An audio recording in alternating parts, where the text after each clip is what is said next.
Bonjour et bienvenue dans cette vidéo où je vous propose mes conseils pour si jamais un jour si jamais vous êtes... cette vidéo elle est plutôt adressée à des gens qui sont en hôpital psychiatrique et qui veulent chercher comment en sortir. Parce que moi j'ai été en hôpital psychiatrique parce que j'ai eu des... J'ai vécu des choses, j'ai dérapé à certains moments. Euh, j'ai dérapé, oui. Et ce que je veux vous transmettre, c'est comment, en fait, euh, pour vous permettre, en quelque sorte, de sortir des hôpitaux psychiatriques pour, en quelque sorte, retrouver l'autonomie. Alors, vous avez la voix, entre guillemets, de l'être souverain qui va venir dire, bon, bah, moi, la psychiatrie, je veux pas rester ici, donc vous allez me rendre ma liberté, et puis je sors. Vous voyez, ça, c'est la voie royale. Mais il y a aussi une voie plus douce où là, si on n'a pas cette capacité, si on n'a pas cette autorité à ce moment-là, il y a d'autres moyens. Et dans ce cas-là, il faudra procéder selon le système psychiatrique. Donc, le système psychiatrique, ça veut dire qu'il faudra respecter les règles de vie en société. Donc, en gros, agir pour que les interactions avec les autres se fassent dans un certain cadre de bien-être. Donc, je répète, en gros, si vous voulez sortir de la psychiatrie, il faut que vous appreniez à interagir avec les autres de manière à ce que vos interactions soient faites avec du respect, donc c'est-à-dire avec une considération pour le vécu d'autrui, c'est-à-dire veiller à ce que à ce qu'on ne, à veiller c'est assez subtil le respect parce que quand on a une certaine particularité mentale, c'est vrai que ça peut être plus difficile en fait de respecter certaines règles car on est tellement pris avec certains vécus psychologiques que c'est plus difficile pour certaines personnes de vraiment respecter entièrement certaines règles. Il y a toujours un moment où on dérape parce que la règle est en fait vécue comme une oppression en fait, vous voyez. Alors que pour quelqu'un de normal, la règle est simplement comme quelque chose de normal pour quelqu'un de normal. Tandis que pour une personne qui a des particularités mentales, qui a des difficultés mentales, qui a atteint d'une maladie mentale, là par contre ça va être plus subtil et il peut y avoir des rapports à la réalité qui peuvent être oppressants, qui peuvent être particuliers à vivre.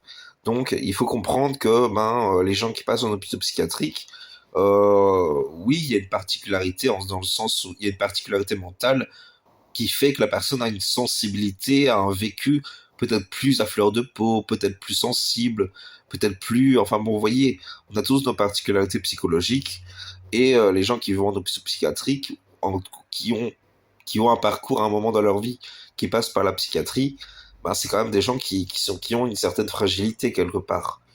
Et donc, le but de l'hôpital psychiatrique, c'est que vous appreniez à,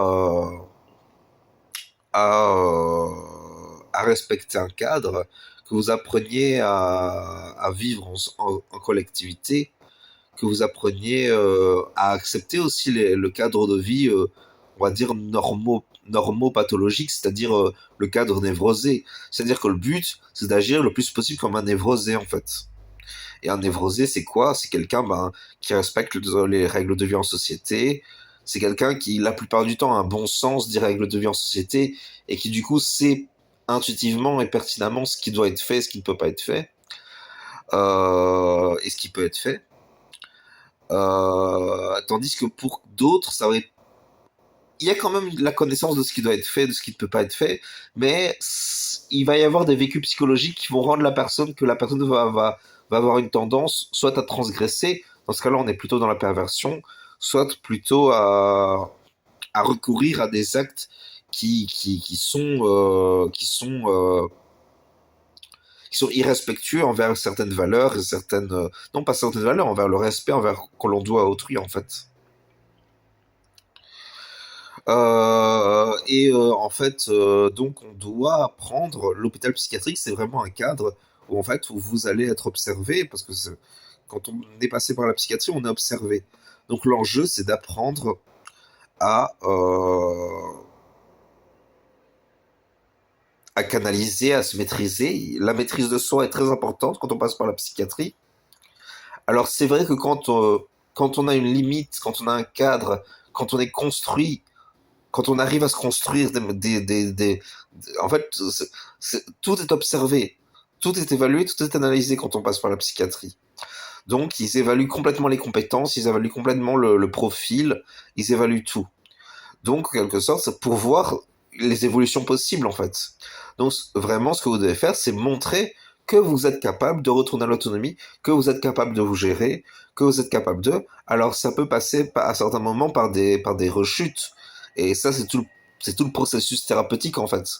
D'ailleurs, c'est tout l'enjeu de la psychiatrie, c'est-à-dire que la psychiatrie n'aide pas tellement que ça les patients, car au final, moi, c'est parce que je suis intelligent que j'ai compris ce que faisaient ce que le regard des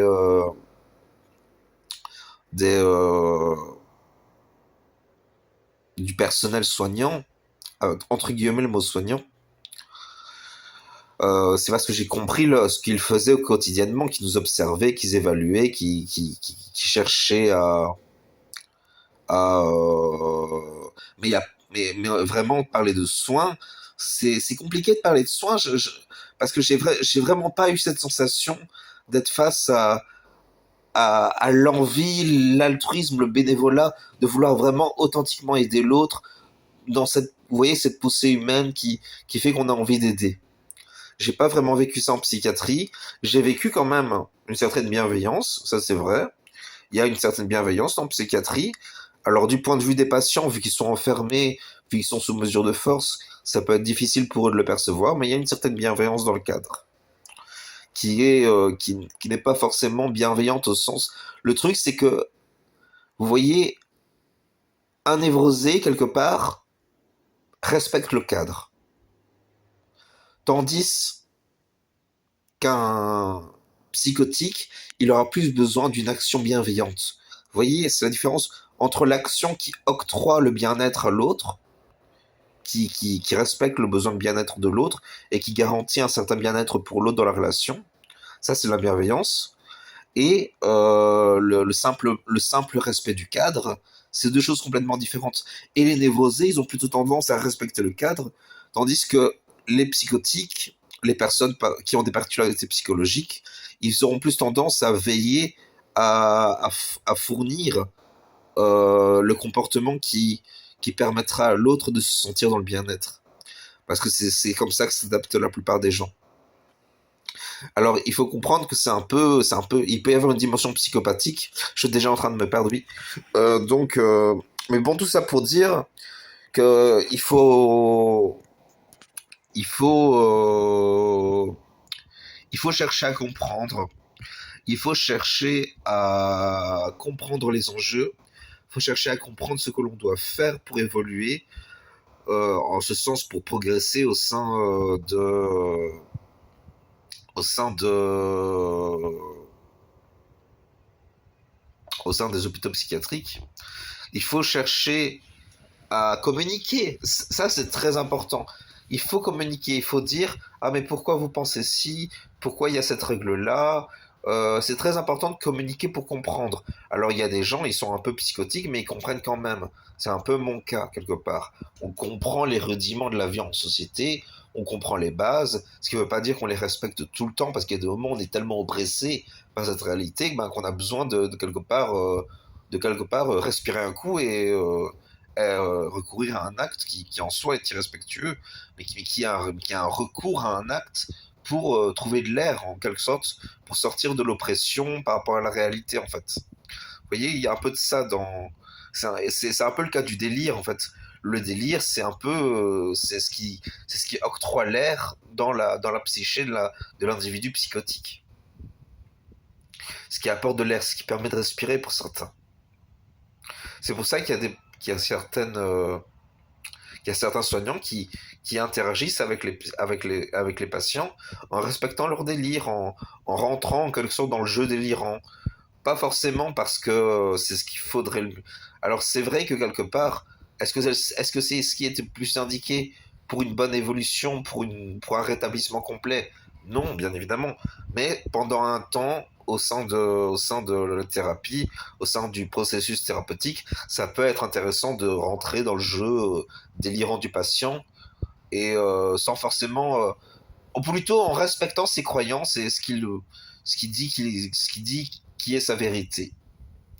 Enfin bon. Ensuite, qu'est-ce qu'on peut dire d'autre?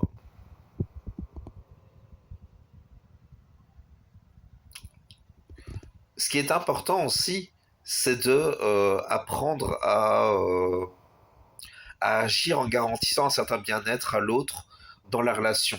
Ça n'a l'air de rien, mais mais si un sujet un peu anormal qui a des difficultés apprend à garantir le bien-être dans la relation à l'autre, apprend à être le garant du bien-être dans la relation pour lui-même et pour l'autre, ça débloque des enjeux considérables pour, euh, pour les gens, en fait, pour le patient. Et ça c'est ce qui facilite aussi le contact avec les névrosés. Parce que les personnes normales qui sont névrosées, ben, ils vivent dans un autre cadre de vie. Pour eux, c'est normal de parfois dire des choses qui ne sont pas particulièrement agréables à entendre. Mais quelque part, je pense qu'ils ont une vision des choses, une compréhension des choses tellement synthétique et tellement complète que quelque part, ils ont du recul sur certaines choses qu'on peut vivre au quotidien. Tandis qu'un sujet qui a des fragilités mentales, lui, par contre, il aura besoin que l'autre veille à garantir un certain bien-être, un certain respect. Et d'ailleurs, ce qui est très intéressant, parce que le respect pour une personne qui a des fragilités mentales, on va dire une personne comme moi, par exemple, est complètement différent du respect pour une personne qui, euh, qui est névrosée normale, en quelque sorte. Parce que, en quelque sorte, le respect pour un névrosé, c'est vraiment, comme je l'ai dit tout à l'heure, le fait de suivre des règles de vie en société. Tandis que pour le respect pour un sujet non symbolisant, ou une personne qui est atteinte de psychose, ou une personne, on va dire, entre guillemets, comme moi, c'est toujours subtil parce que je suis jamais certain de si je suis plutôt à catégoriser dans quelle catégorie. Bon, peut-être aussi qu'on est tous un peu dans toutes les catégories. C'est aussi un point de vue qui est défendable parce on a tous un peu ces pôles en nous. Qu'est-ce qu'on peut dire d'autre? Donc vraiment, communiquer, chercher à comprendre les raisons d'être des règles de vie en société, chercher à comprendre qu'est-ce qui se passe pour l'autre. L'empathie, c'est vraiment important de développer de l'empathie. Parce que l'empathie, le fait d'apprendre à ressentir ce que l'autre pourrait vivre, c'est ce qui vous permettra de vraiment agir pour que les autres se sentent bien en votre présence. Et donc c'est comme ça que vous pourrez ainsi en quelque sorte veiller au vivre ensemble avec les autres. Ça n'a l'air de rien, c'est une subtilité. Il y a des moments, c'est vrai que c'est difficile de garantir le vivre ensemble, de garantir le bien-être relationnel.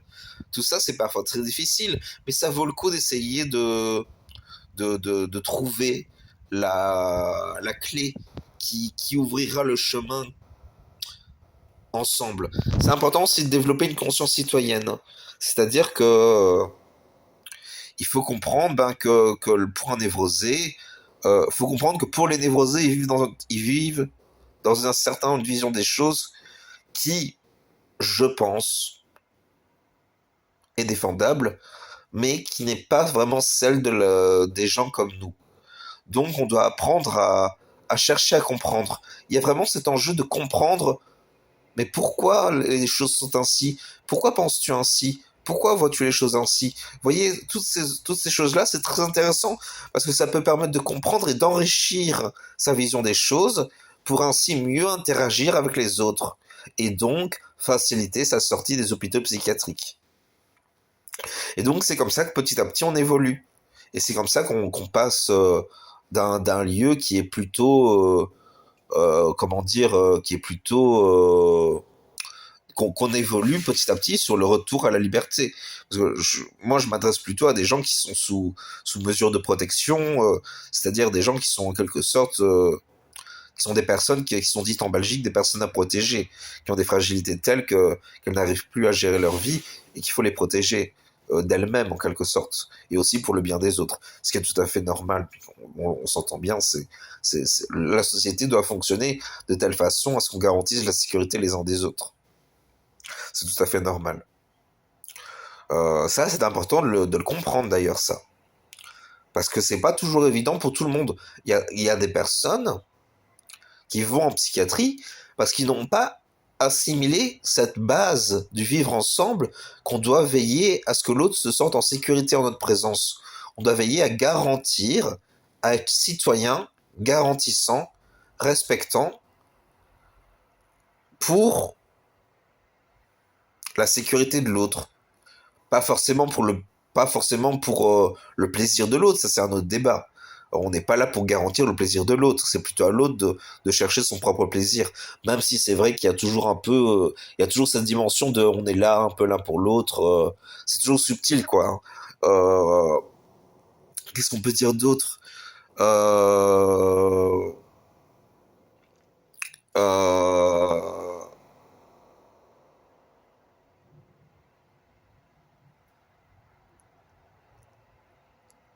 Vraiment chercher à comprendre et développer l'empathie. Je pense qu'en vrai, c'est le plus grand enjeu. C'est le plus grand enjeu. L'empathie, c'est quoi? C'est comprendre ce qui se passe pour l'autre, ce qu'il vit, ce qu'il ressent, ce qu'il veut, ce dont il a besoin. Euh, Comprendre comment on peut, en quelque sorte, s'accommoder du besoin ou de la volonté de l'autre et, en quelque sorte, répondre à l'autre ou proposer à l'autre pour établir quelque chose, pour parler, pour échanger, pour s'enrichir spirituellement notamment, pour apprendre, pour développer sa spiritualité peut-être aussi, pour être plus intellectuel et mieux comprendre le monde, mieux comprendre comment le monde fonctionne peut-être, pour découvrir certaines vérités. Ça peut être pour beaucoup d'autres choses aussi. Ça peut aussi être pour prendre du plaisir. Mais en vrai, c'est à vous aussi de voir. Parce que au final, on a tous une personnalité, des besoins, des envies, des objectifs. On est tous mus de manière différente par Dieu. Et donc, en quelque sorte, on a tous besoin d'aller vers notre chi profond. Vous voyez, le chi, c'est cette sensation vraiment qu'on ressent quelque chose quand on a atteint quelque chose dans sa mission de vie, qu'on a atteint quelque chose dans ses objectifs d'incarnation. Je vais peut-être vite regarder après un livre. Oui, voilà. Parce que ce livre-là, c'est dans ce livre-là qui parlait de ça. Vous voyez, lire les signes et trouver son chemin. Vous voyez, je ne sais pas si vous le voyez à l'endroit. Non, c'est à l'envers. Donc le titre, c'est Lire les signes et trouver son chemin de Marie-Pierre Dillenseger. Vous voyez, je vous montre. Bon, c'est à l'envers, mais je pense que vous pouvez quand même trouver les lettres. Donc Marie-Pierre Dillenseger. Et donc, ce livre-là, aux éditions Mama, je pense que c'est ça. C'est vraiment, je vous lis le quatrième de couverture. Comment interpréter les signes reçus sur notre chemin de vie? La vie est une exploration dynamique de qui nous sommes, nous dit Marie-Pierre Dillenseger. Cependant, le message que la vie nous envoie peuvent s'avérer difficiles à décrypter. C'est à l'aide de la pensée traditionnelle chinoise et de sa propre expérience que l'autrice nous donne de précieuses clés pour interpréter ces messages et ces signes. Elle nous rappelle que la joie est notre meilleur guide et qu'il est essentiel d'écouter son ressenti profond, d'entraîner et d'alimenter cette petite voix que l'on appelle intuition pour réussir à écarter les doutes qui nous détournent de notre chemin propre et portent atteinte à notre vitalité. Vous voyez, c'est ça, hein. Le chi, c'est la vitalité, c'est ce qui nous porte, c'est ce qu'on recherche en fait dans la vie. Ça, c'est important d'agir pour que notre chi soit bien équilibré. C'est-à-dire qu'on vit au quotidien, qu'on agit au quotidien pour que notre chi arrive et nous dynamise, nous revivifie. Vous voyez, ça, là, rien qu'à parler de ça, vous voyez, ça me dynamise déjà beaucoup de ça. J'aime beaucoup je vous lirai peut-être quelques passages de ce livre-là. Si ça vous intéresse, s'il vous plaît, dites-le moi. Parce que, s'il vous plaît, dites-le moi si ça vous intéresse. Parce que c'est vraiment quelque chose qui pourrait en quelque sorte donner des pistes. Je vais peut-être le relire et sélectionner certains paragraphes qui peuvent être intéressants pour en quelque sorte trouver. C'est le principe, c'est de lire les signes et trouver son chemin. Donc ça peut permettre de trouver son chemin dans la vie. Et moi, je sais que grâce à ce livre-là, quelque part, je sais que ce qui me motive vraiment dans la vie, ce qui me donne du chi, c'est la recherche de la vérité au sens complet, de la vérité au sens synthétique de tout ce qui est. C'est la contemplation de ce qui est, car je sais qu'il y a quelque chose de beau à contempler. C'est c'est d'autres choses aussi. C'est penser, c'est réfléchir, c'est comprendre, c'est réfléchir à ce qui est le plus approprié pour la société aussi. C'est conseiller, c'est aider, c'est chercher des solutions. Il y a un temps, j'aurais cherché à écouter. J'ai toujours eu du mal à écouter parce que, en fait, vous voyez, moi, je cherche des solutions pour les autres.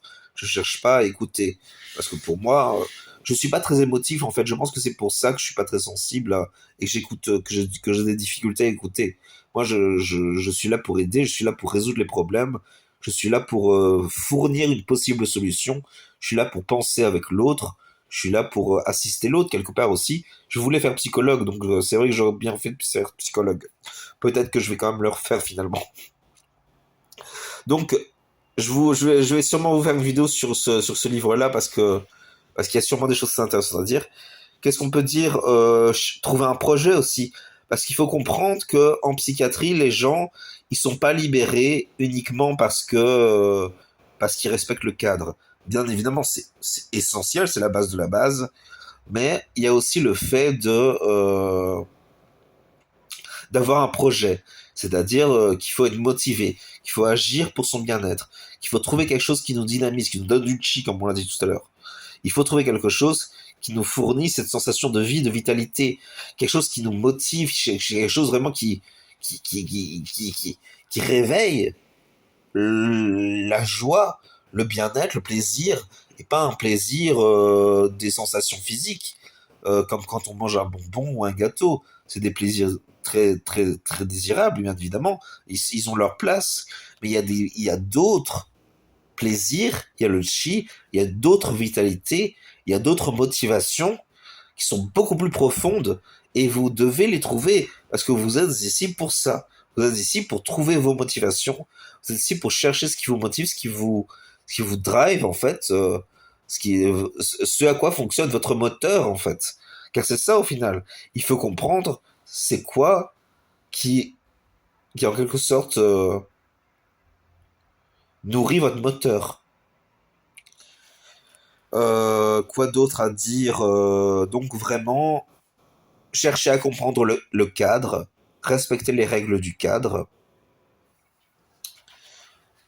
comprendre peut-être pourquoi c'est important, comprendre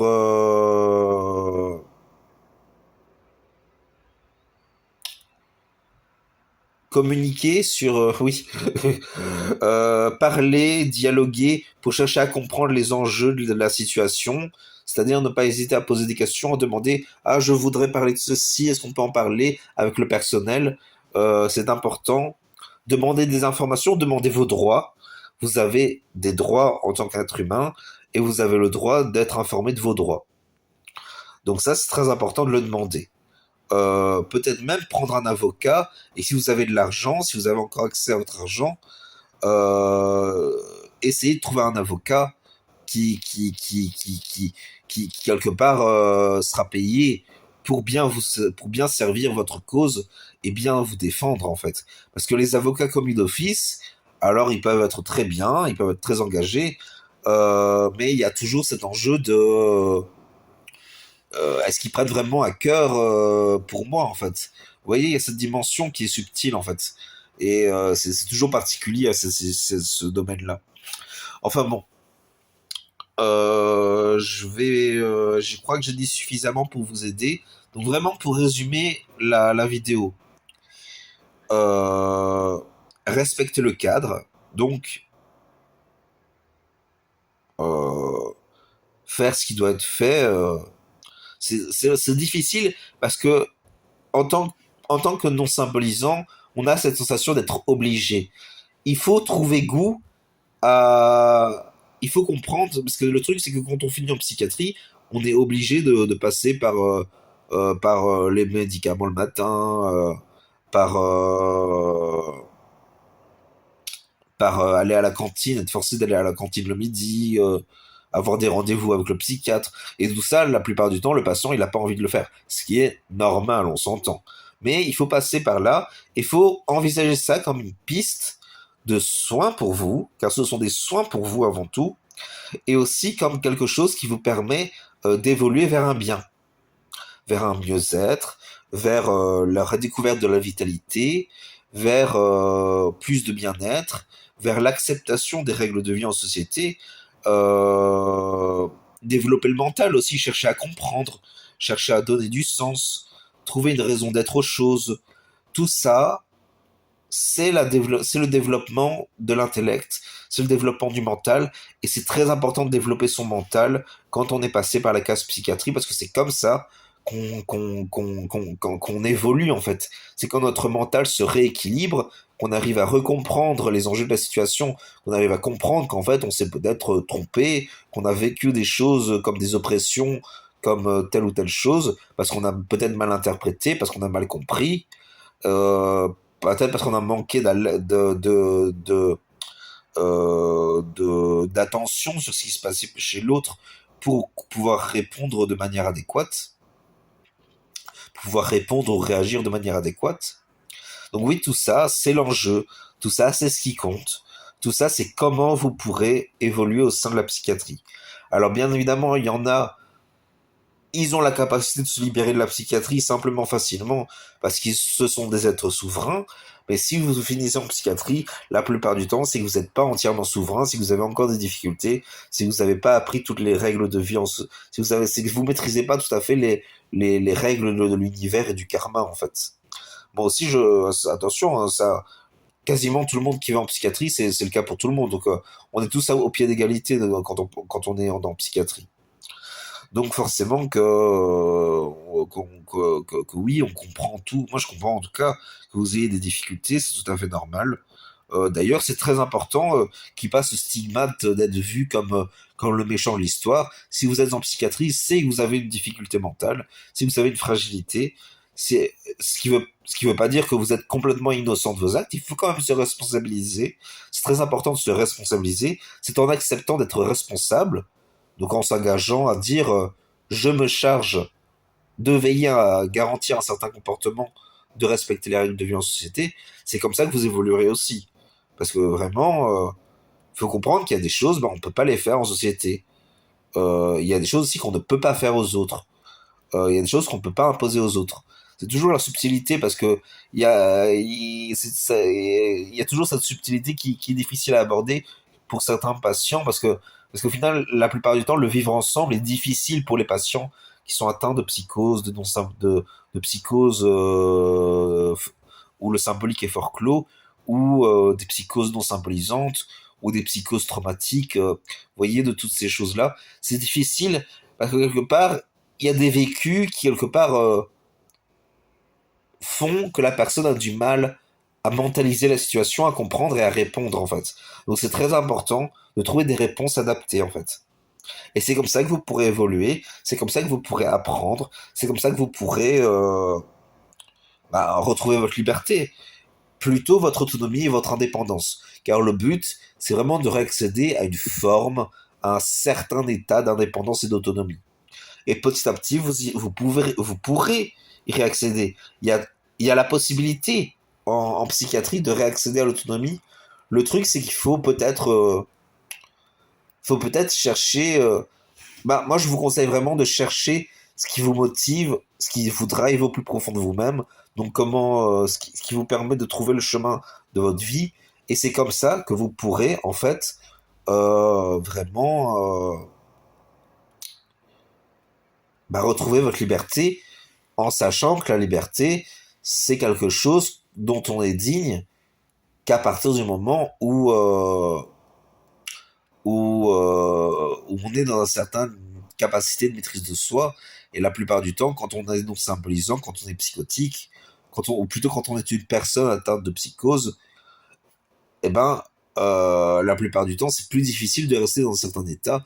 Moi, par exemple, j'alterne entre des états de conscience, de maîtrise, où tout va bien, et des situations plus difficiles. Et donc, c'est toujours subtil, c'est toujours difficile. Il y a souvent des moments, en effet, où c'est plus difficile. Le truc, c'est qu'il faut communiquer, il faut parler, il faut dialoguer, il faut chercher des solutions, il faut trouver comment avancer, il faut chercher à comprendre la situation. Le truc, c'est que bien souvent, il y a comme des vécus qui vont bloquer le mental. Et ça, faut apprendre à quelque part laisser les énergies circuler. Apprendre à se défendre sans peut-être juste en se défendant sans agresser l'autre.